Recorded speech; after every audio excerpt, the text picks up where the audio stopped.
Hello, you. It's time to find out how to solve the energy crisis. Yes, that's what we're going to do. I'll be talking to an expert about what you and businesses and governments can do to use less power and save yourselves money on your energy bills. Enough to solve the whole thing. Let's see if we can. As usual, I'll be giving you the latest economic report as well, including the exchange rates between the UK pound, the euro and the US dollar, so you know how that's affecting the cash in your pockets and how much you have to spend if you're moving to Spain, for example, or buying a house here, because this is YouTooSpain. So, welcome to YouTooSpain. Let's do a crisis-solving dance. Here we go. Here comes the music.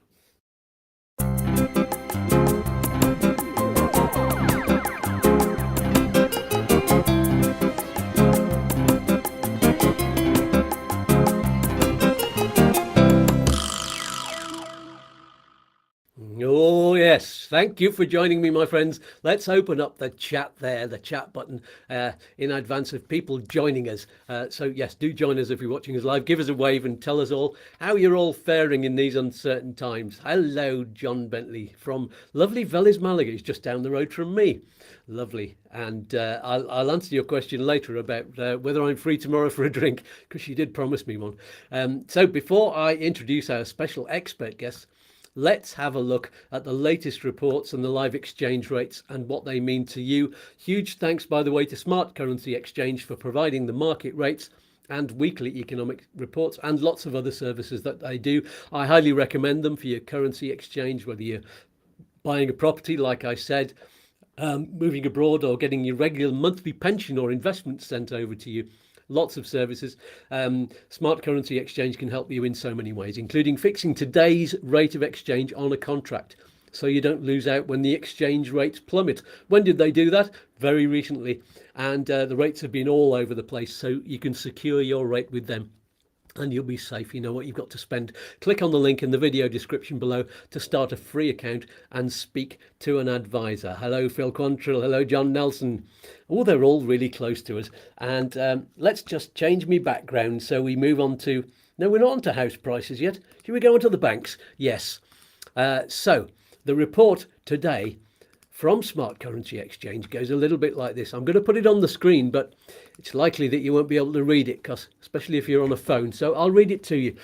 Sterling has started the week already on the back foot. Oh dear, dropping around 0.75% against the US dollar and the euro as the markets get used to a weekend of opinion polls and squabbling in government. Oh dear. However, as we discovered 2 weeks ago, the smaller trades in the Asian market can have an oversized effect, which could reverse but doesn't always. Let's find out. An interesting week for data in the UK starts quietly today, but tomorrow we have unemployment figures and earnings, and on Wednesday it's gross domestic product. Last month the economy surprised everyone by growing, albeit by only 0.2%, but the forecast again this month is for a fall. And that's not good for the economy. But what of the long-term future for sterling? The person who wrote this report says, I saw an interesting graph yesterday showing sterling's decline over the past 150 years. It showed a steady decline from the days of $5.50 to the pound. Can you imagine? Via the happy days of the gold standard. Ooh, yes, $4.87 then. Some tricky years through the first half of the 20th century. I wonder what was happening there. Something nasty. And then via a couple of devaluations and globalization to the present situation, barely above parity. Another interesting graph doing the rounds at the weekend showed the contribution of CO2 the UK made to the world, going from just about 100%. Yes, oh, we were bad boys in the second half of the 18th century at the start of the Industrial Revolution to only a little over 0% today.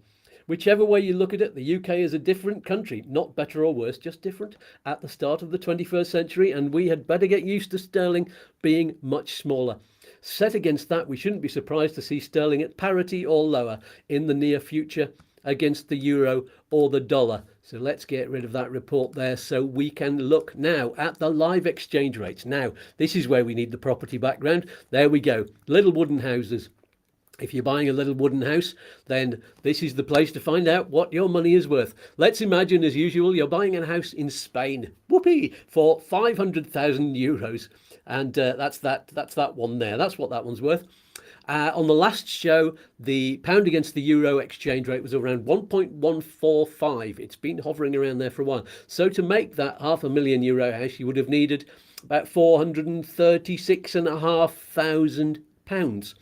Today, the rate is lower, 1.139, which means it would cost you about 438,981, nearly 439, which is an increase of around 2,300. Looking at the long term over a period of months, the pound is continuing to slide down. As usual, it goes down like an Astroglide at the fun fair. Meanwhile, in dollars, the rate between the dollar and the euro was 1.023 last week. So to make €500,000, you'd have needed exactly $488,758. But today, with a rate of 1.032, it will cost you $484,496. That's around 3,750 less than last time. I did all these sums in my head earlier. I hope they're accurate. So the dollar, very much the currency to have if you're wanting to move to Europe. Your cash is becoming worth more and more.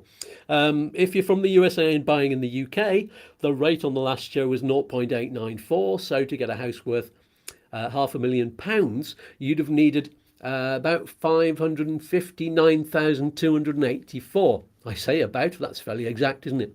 Today at 0.906, you'd need 551,876, which is about $7,500 less. So just like the rate against the euro, it's a really good time to be making the most of those rates if you want to buy a property in the UK or in the or if you're dealing in currency as well. It's a good time for you. Quick reminder then, before we move on to the main feature, you can get lots of information and articles, links to the documents you need if you're moving to Spain or living there on our website, YouTooSpain.com. And you can join the mailing list to get a newsletter every month. And hola to Upsticks. Hello, Chris from Upsticks, and Gino, who's in Toronto in Canada. It's great to have people from the other side of the Atlantic on the show. Normally we do this thing in the morning here, or at 1 o'clock in the afternoon, and people over in Canada and the US have to get up very, very early in the morning. But you can watch now. It's just people in Australia who have to get up early in the morning. And expat 333, hello from a wet island. No change there then. Yeah, this time of the year. And Steve Knowles, he's here over in Campersol, which is in Murcia. Okay, it's time for the special feature. Let's put up, what background do we have here? Oh, a piggy bank. Yes, my chair's getting in the way. Anyway, it's time for the special feature. It's time. Are you ready to have the energy crisis solved and save yourself some money? We can certainly save you some money. Let's bring in our expert guests. Guests, there's only one, but he's worth many. It's Neil Brown, everybody. Hello, Neil. Good evening. Buenas noches, Senor Skatz. Buenas noches to you. You look like an evil genius there with the light shining on the side of your face. Right, we need somebody blowing smoke across as well, and a little white cat to stroke. So, can we really sort out this energy crisis? If we can, what are the biggest and most immediate things that we can all do, and that businesses can do, and that governments can do? That's a big question, but take your time. There we go. Well, it's a question of short-term, medium, and long-term, and scale. I've been looking into what's going to be happening in Spain, energy-wise. And I've forgotten her surname now. Teresa, the energy minister in Spain, has had some interesting things to say to the EU. One of the issues in Spain has been, if we're looking in the short term, that there's been an EU-wide energy price cap that's based on the most expensive form of generation. And the idea behind that was that other forms of generation could catch up, i.e. we wouldn't penalise wind and solar as we want to try and decarbonise the grid. And it also means that we could get off gas generation. I was at a meeting in Brussels in about 2007 where people were saying they wanted to get off Russian gas, including the delegates from Hungary at the time as well, actually, which has changed quite a bit since then. Yeah. And actually the office of the Hungarian Prime Minister were very switched on the whole way through till about the time of Viktor Orban, if we're honest. Everybody was pretty much in the same boat and on the same page.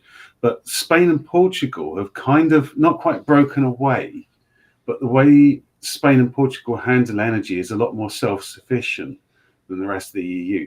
There are some electricity imports from France, of course, because France is heavy on nuclear with a very fixed output.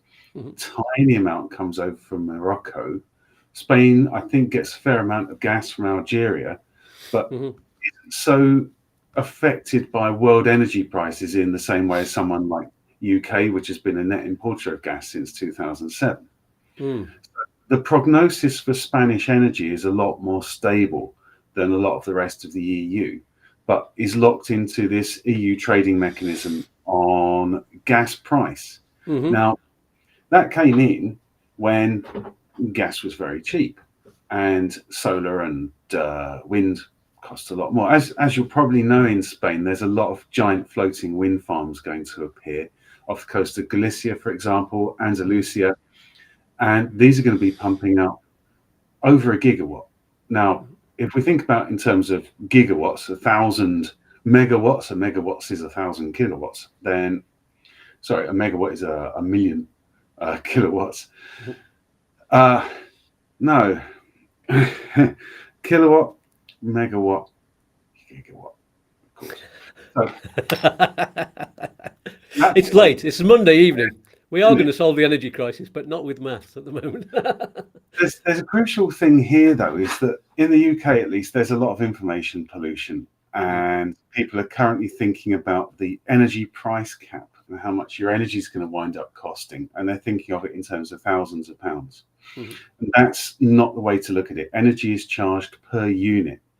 If I remember rightly now, it's I sent some figures through about what the current energy cost is in Spain, but it's lower than it is in the UK. And Spain is really quite insulated from energy worldwide fluctuations. Here we go. There it is. That's the UK one. So we're currently nudging about 34p per kilowatt hour. And a kilowatt hour, essentially, for anyone that's not into this, is if you imagine something that's 1 kilowatt, like a 1-bar electric fire, leave that switched on for an hour, then that will be 1 kilowatt hour. So that's your unit cost, 34 pence to run that. So we can see if that was, for example, 20 euro cents per kilowatt hour, then we run it for an hour, we're going to use 20 euro cents to do the same job. Plus the standing charge as well, which is rather expensive in the UK. There was a graph that I sent through to you from the Institute of Chartered Accountants, which is probably worth a look, because anyone listening to this in the UK will be hearing about energy price cap, average price for a home, and that has taken over the narrative. Now, so which ones, what does that look like? Is it the industry forecasts? It could be, yeah. And the issue here is that the public understand units. We understand how many pence it is for a litre of fuel. We understand how many pence for X grams of flour and so forth to bake a loaf. So we don't have to talk in terms of energy price caps, although you can see where they were, the approximate average ones along the top of the plot there. And you can see where it's got to. So we're currently at about the 28.3, and it's been capped at that, so that the 51.9p per kilowatt hour for electricity, so we've got gas there at the top bar and then electricity below and then standing charges below that. It's not going to go further than that. The projections for Spain were not as steep, but what's actually is quite politically clever. The government in the UK have swung it over to talking about the energy price cap. And as a direct result, people now feel that through direct taxation, they're getting some kind of gift from central government. And at the same time, central government managed to drop Ofgem in it by saying that Ofgem were coming up with these increased price caps and the government had stepped in and reduced it. But in actual fact, the cost per unit is nearly double what it was a year ago, and it could go higher still. The outlook for Spain is better because Spain is investing heavily in renewables. It's part of this EU mechanism, which is going to get reformed very rapidly to give renewables a boost. And Spain is a lot more energy self-sufficient. That's a good graph there. If you look at there, we've got a terrific amount of wind.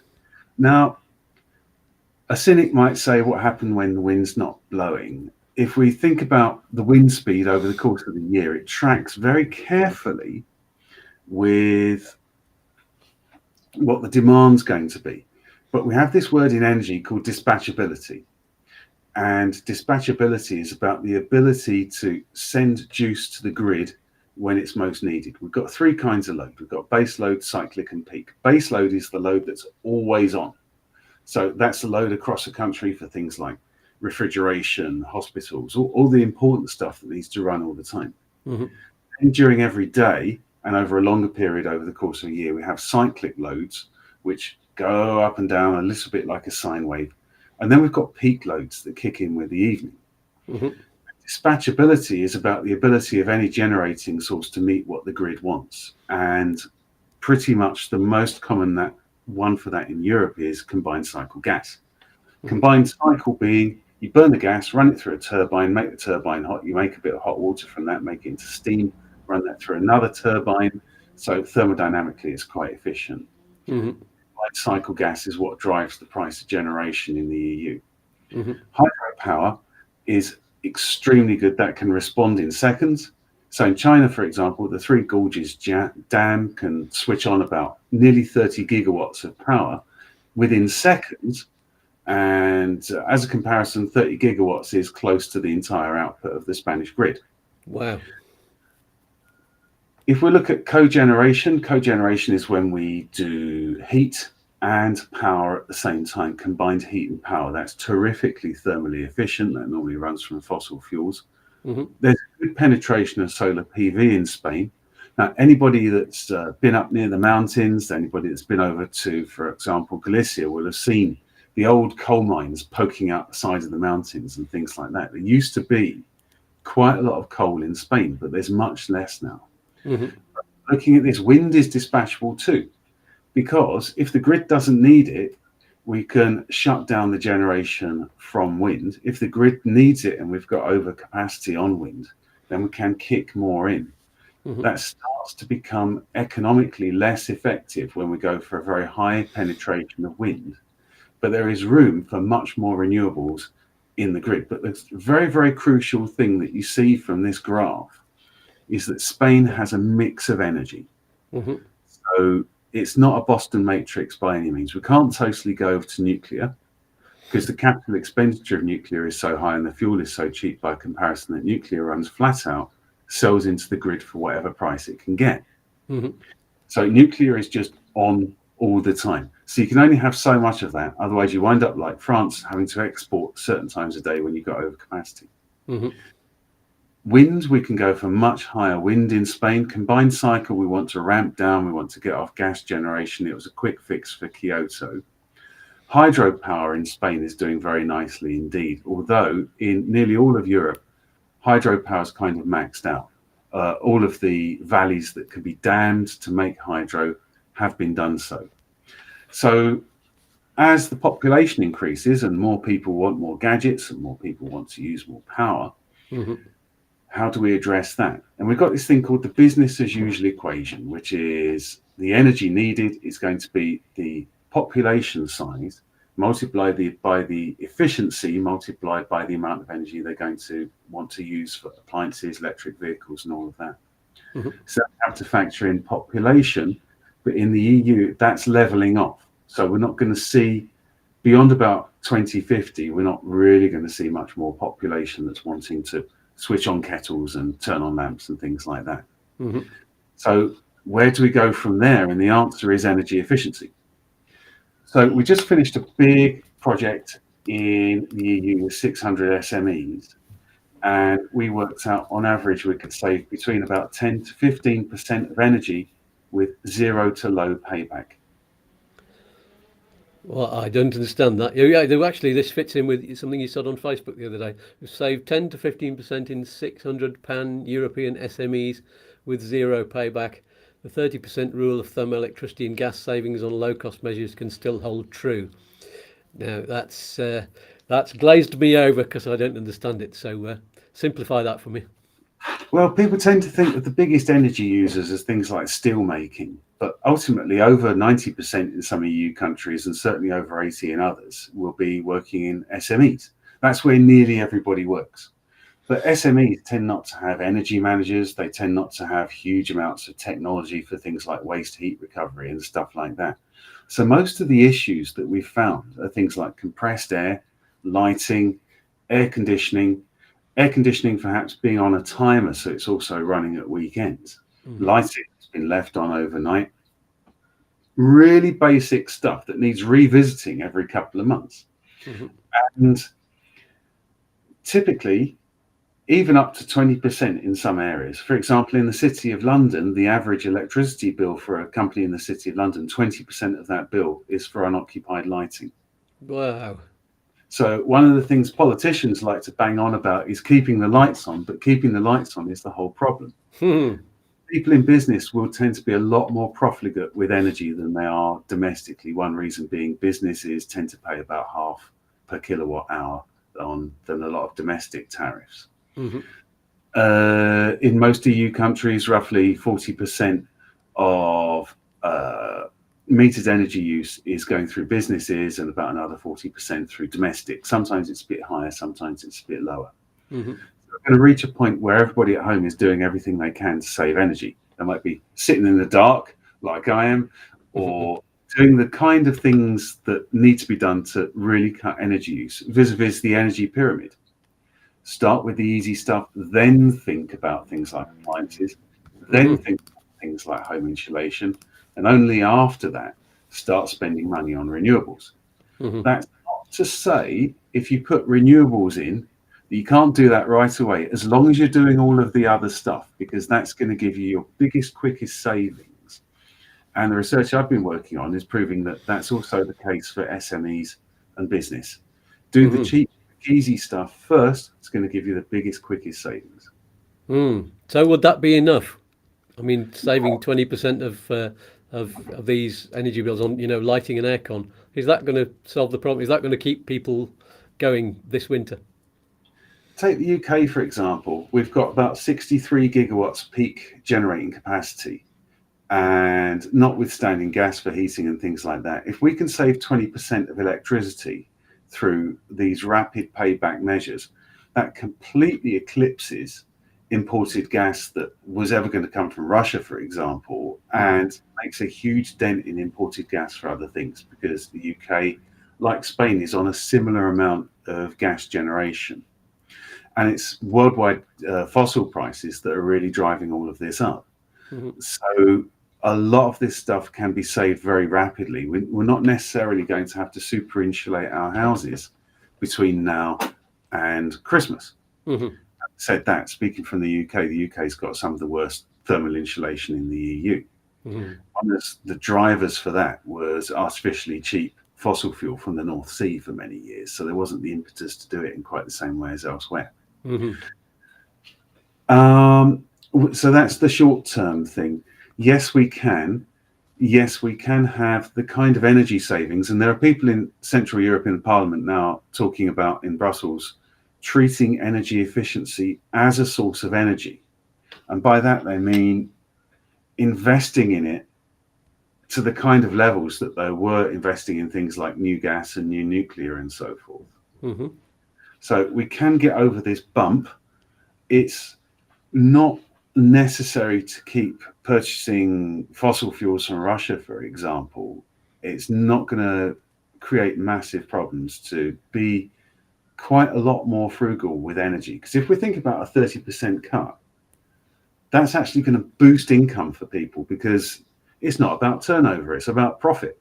And as long as we don't see assets as liabilities and liabilities as assets, and we actually realize that if we're going to cut turnover but boost profit by not sending money off to primary energy, that's a good thing. That's a good thing for households. It's a good thing for businesses.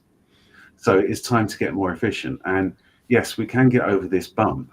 And if we carry on with these habits as well, that's going to be good, because we've got worldwide, about 40 years of natural gas left that can be used for generation at economic levels.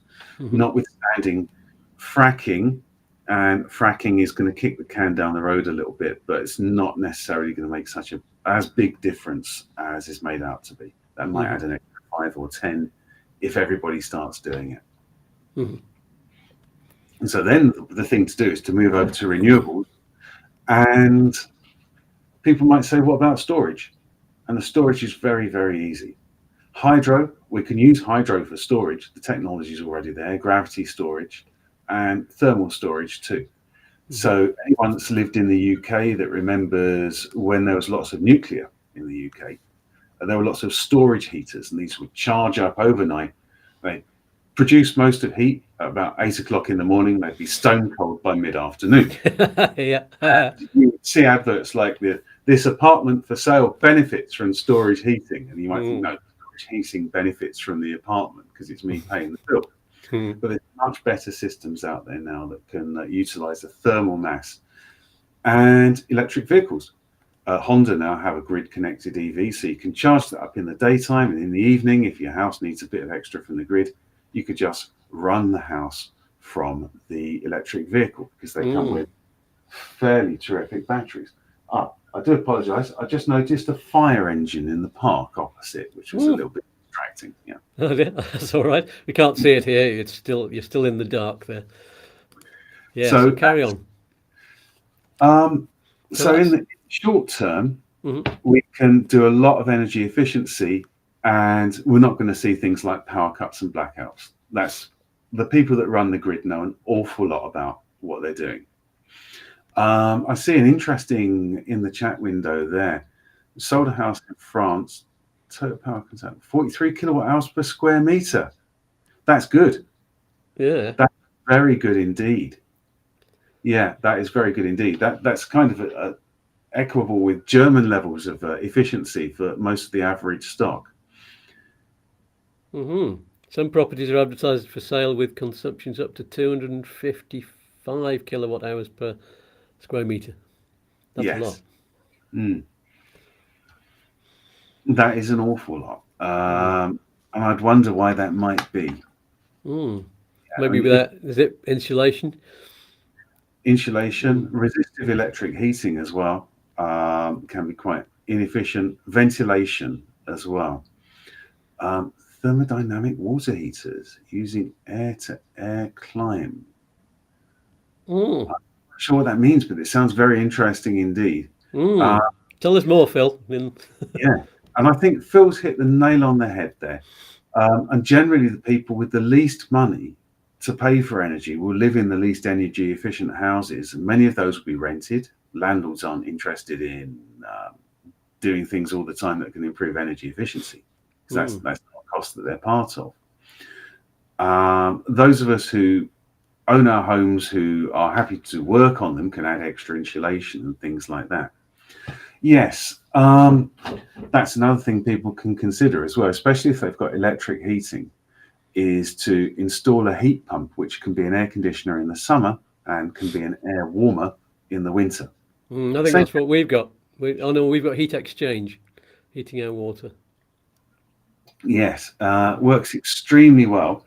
And the lovely thing about heat pumps is you put a kilowatt of electricity in, and because they move heat rather than create it, you put a kilowatt in, you can get 3 or 4 kilowatts of heat out. Very nice. So, so we've talked about what the governments can do, because we were looking at those big graphs earlier. We've talked about what businesses can do. We've talked about what people can do. Is there anything else that we can do? We did see the graph. We can turn things off. You can think about heating or cooling and dress appropriately. Is there anything to add to that?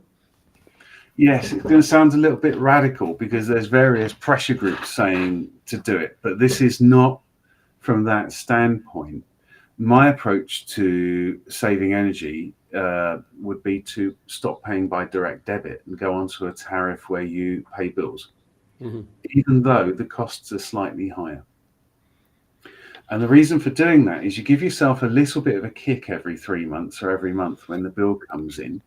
You go around, you make sure that TV that was on standby is actually off at the plug because it was drinking quite a lot of electricity on standby, various other things that you think about doing.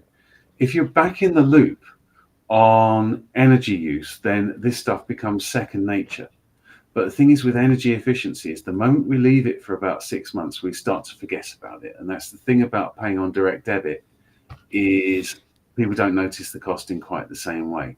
Mm-hmm. So anyone that's really serious about reducing energy use, stop the DD, go onto a build tariff. It might seem to cost, say, 5% more to start with, or 2 or 3%, but before long you'll be saving 10%, so you make back the saving.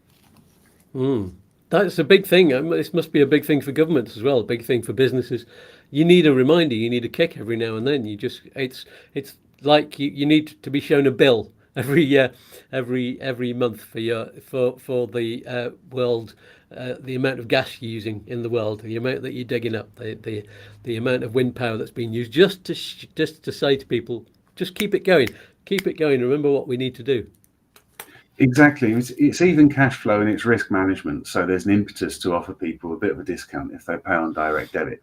But various studies have suggested that people can make bigger savings doing that. And of course, anybody who is on a pay-as-you-go card meter, they will be the people who are most energy conscious and energy literate, because they're paying on the highest tariffs in many countries too. But they'll also be very conversant with the idea of how many kilowatt hours can be used by leave a 500 watt appliance on for 2 hours. That's 1 kilowatt hour.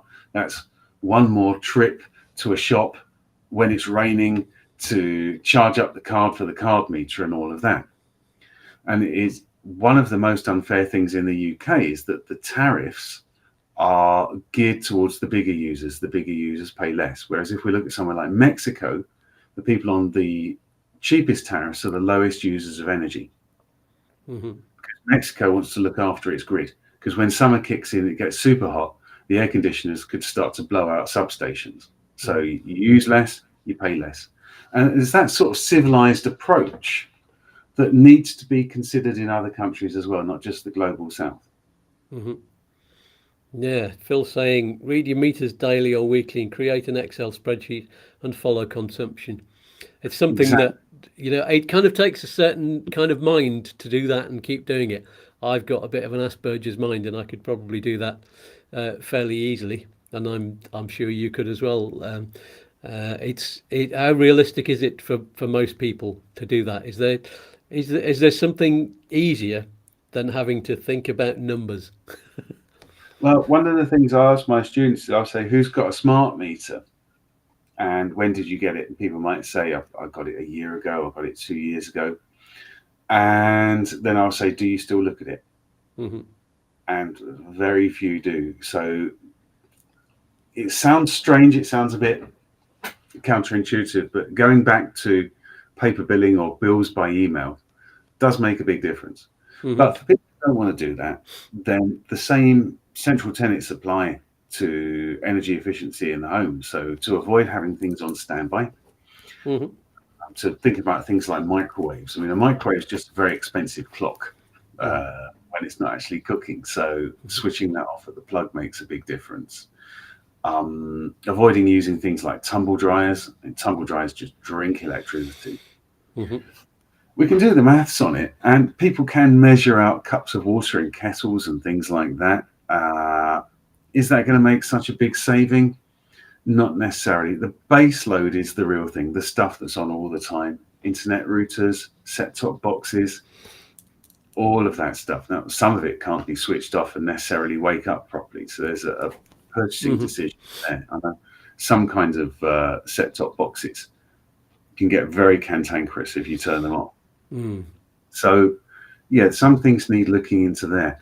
I wonder if they turn these smart electric meters into games that come up on your phone or come up on your set-top box, and you have to do things every day as part of a game that's fun to do, that reminds you what to switch on, what to switch off, and what's happening, and what you can save money on. And while you're playing a game, you're ending up with more in your pocket.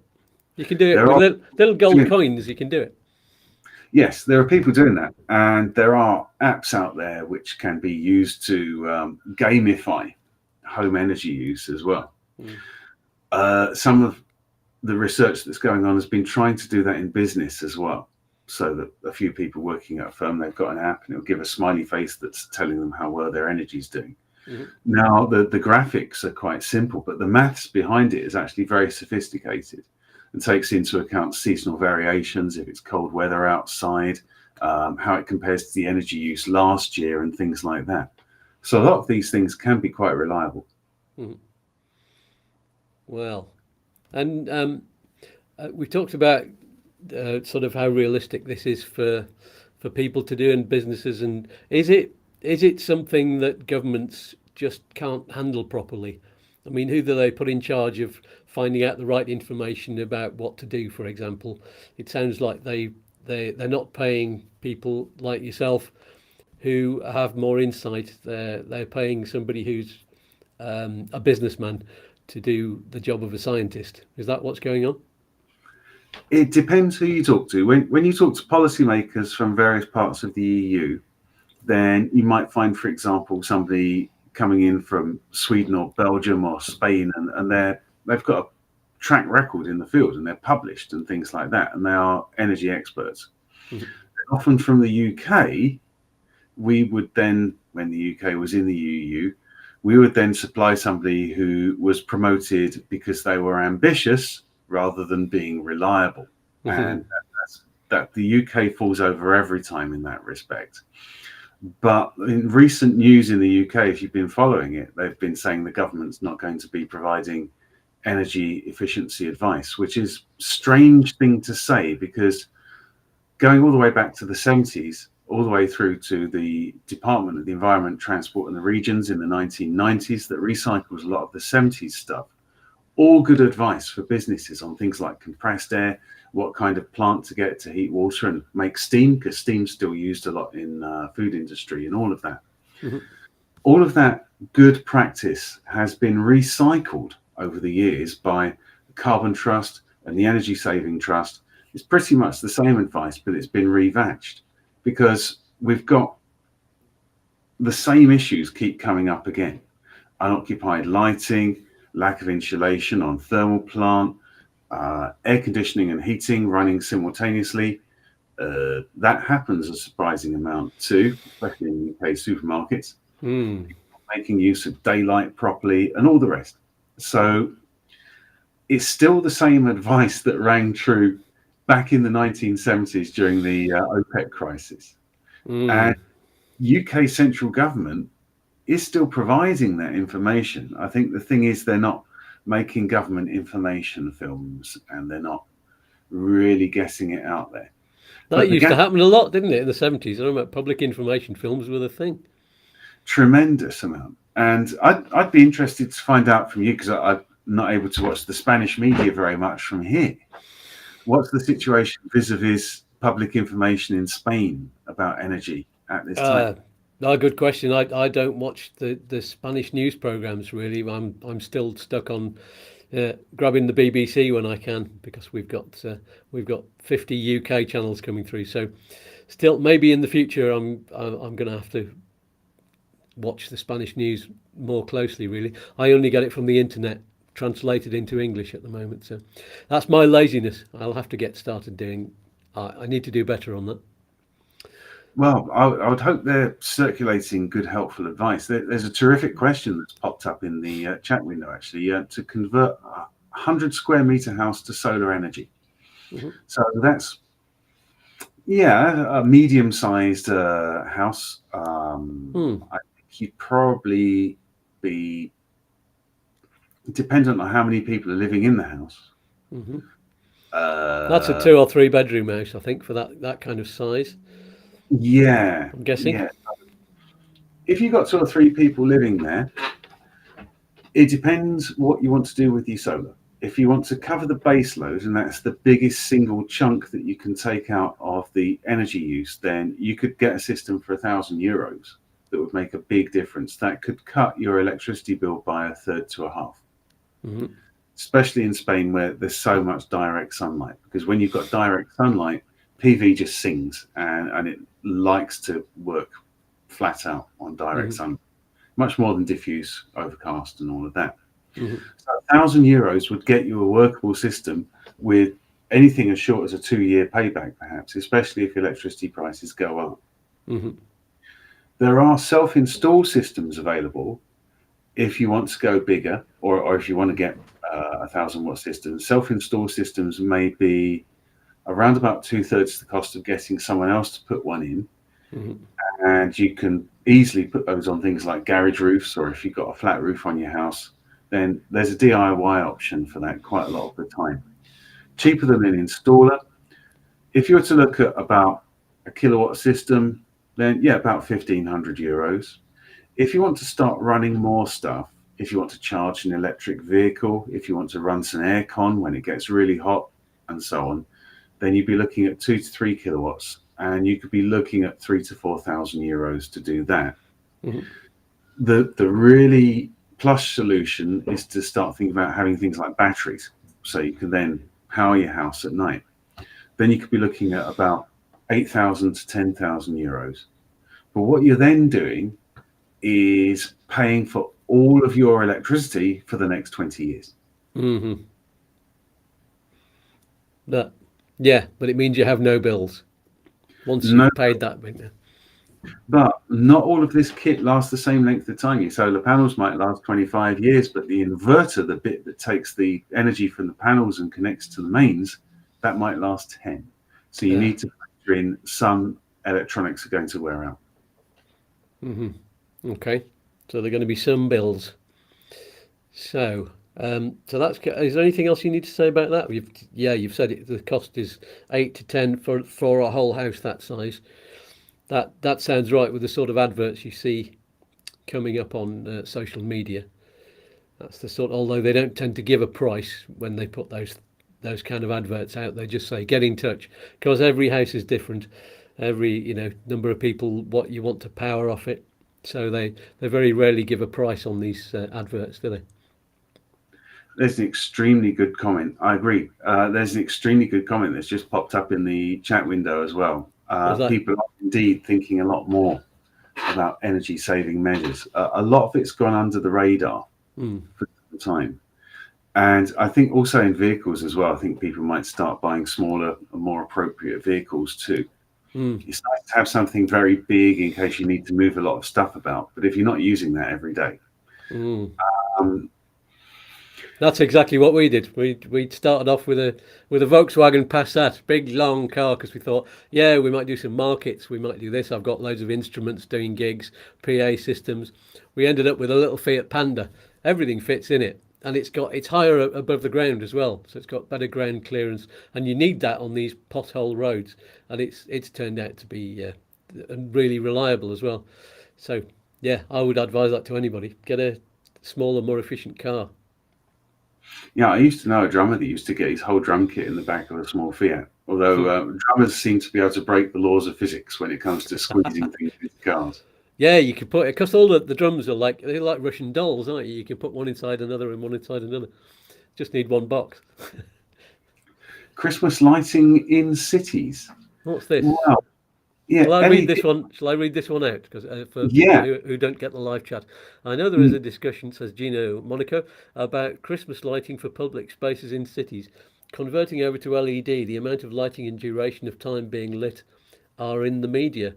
Oh, there we go then. So that's what's happening in the Spanish news. They're saying everybody should convert to LED, because this is a time when everybody lights up their houses. And I know we've just lit ours up for Halloween, just ready, but we're using the very small LED bulbs, and actually we've got battery operated ones, but they're rechargeable batteries. So we've started to think about that as well. But that's good that is happening on the news. There are some concerns about LED lighting because there's quite a blue tint to the spectrum, and that can be a little bit harmful to wildlife, natural circadian rhythms, and things like that. So if you put a big LED lamp in the kitchen, say, this is great, it's such a nice bluish daylight kind of light, then people should bear in mind that that's going to essentially makes the brain feel like it's daylight right up until the time you go to bed. Yeah. Light pollution, similar effect. So if getting LED lighting, bear in mind that you need something that's a warmer, milder light before bedtime. Otherwise, things like insomnia, even through to certain illnesses, people will wind up getting because the circadian rhythms aren't kicking in as they should. I'm not going to sleep tonight with all these studio lights around me. I should have thought about that. Well, it's something we need to bear in mind here. We've got this big bright LED light in the bathroom. You go in the night to visit for the call of nature, and then you go back to bed, and then you're wide awake. Yeah. So, yeah, that's worthwhile bearing in mind, because LEDs can be so much brighter for the same amount of power, or even half as much power, because you're using about a fifth as much as a filament bulb, and probably about 2/3 as much as a compact fluorescent lamp to half of one of those. So you're using a lot less power to get the same amount of light. People do tend to put in a lot more LED, and then they find that they're in an overlit situation. It can be a migraine trigger, visual comfort issues, glare on screens, lack of sleep, all of that. So don't have the light just because it's cheap to run. Yeah, there's always something, isn't there, when you go, yeah, this is brilliant for the environment, and then suddenly you go, yeah, but there's a downside, and nobody's going to sleep ever again. There you go. I had another one kind of final question that I've got on here is there any grassroots action we can all do to persuade and cajole businesses to use less? Well, for big businesses, shareholder activism is quite a good thing. But of course, a lot of us that might have shares are through a portal, and those shares aren't always sold with voting rights. So from anywhere like Hargreaves to some of the others and all the others in between, that becomes difficult. For smaller businesses or branches of chain stores and things, then a lot of my students have found just mentioning it on social media, saying, why don't you keep your door shut in the summertime when the air conditioning is running, things like that. That can start to make a difference. Or Kelvin for LED lighting. What's that? Yeah. Do you want to read out that comment? Sorry, Skatz, I don't want to hijack your... No, that's all right. It just makes a change. Somebody else reading them. That's really nice. Gino is asking, is there a specific Kelvin you would recommend for LED lighting? Well, you're probably nudging around about the 5,000 mark for a nice warm light, 5 to 6,000. But whatever is available, if it's a warm LED, you'll get it in cool white or warm white typically. And those will be what's on offer. So you want to get the warm version of the two, and then you should be okay. And not that really bright blue that looks fantastic underneath cars, but it's going to keep you awake. Yes, indeed. Yeah. Yeah, which is a shame because it's my favourite. Put them on the Christmas tree, really makes a difference. Well, it's got a kind of sparkly, frosty blue cleanness to it, doesn't it? That's redolent being in the Alps and so on. Absolutely. Yeah. So, any final comments? Any last things we can do? Have we saved the planet with all this advice? Can we do it?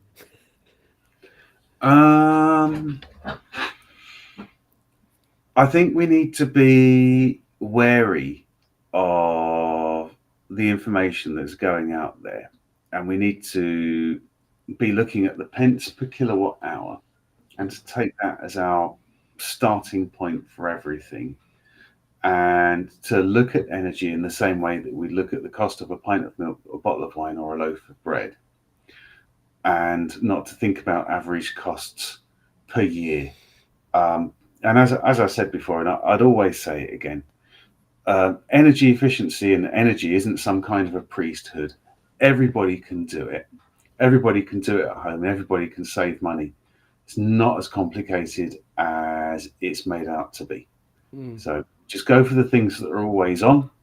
Then some of the big objects that we might be able to do without, like tumble dryers and so on, if we've got a sunny backyard, that's all worthwhile looking into.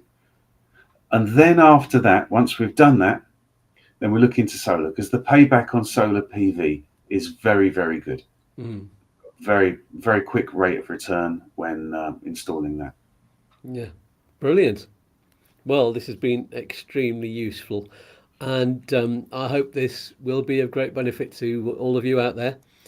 Massive thanks to Neil for your expertise and time and good humour. It's always a pleasure to have you on.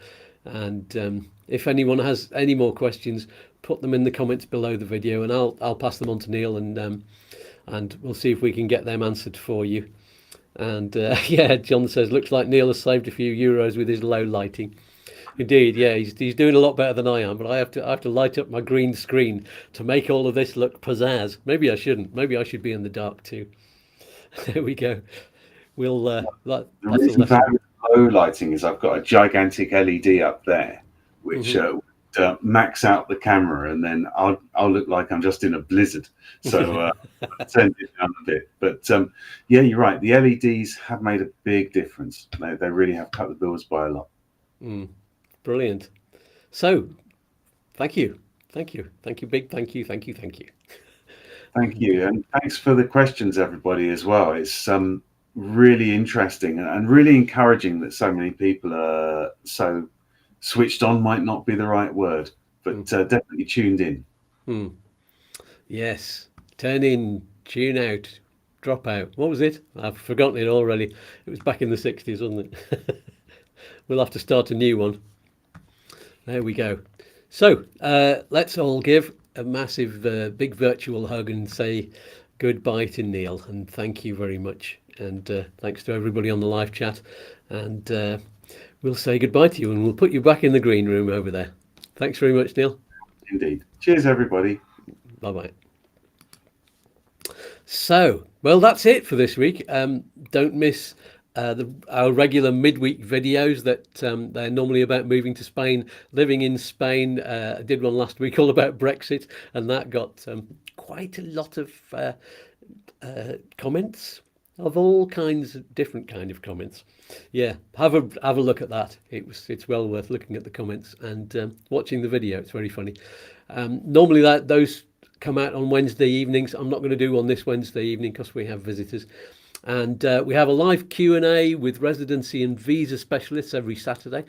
That's at 10 o'clock Saturday morning, Spanish time, 9 o'clock if you're in the UK. So if I don't see you for one of those, I'll see you for a coffee and a chat next Monday. At what time, I hear you ask? Used to be at 1 o'clock. This one was at 8 o'clock. Do you prefer the new evening slot instead of lunchtime? I noticed there's been more of you on the live chat. There have definitely been more people watching this one live, whereas before, when it was on in the afternoon, a lot of you were watching it afterwards. It sounds like you prefer the evening slot. So let me know in the comments below, because the live chat will disappear as soon as I press the end button. Anyway, see you soon. Peace and love, everybody. John Nelson says he prefers the evening. Of course you do, John. But normally you're out doing gigs. Mind you, not on Mondays. There you go. So peace and love. I'll stop yattering on. Shall we have one final energy crisis solving dance before we go? Come on, everybody. You can do it. Here we go. You know what this is. I've got to press the button for the music. Here we go.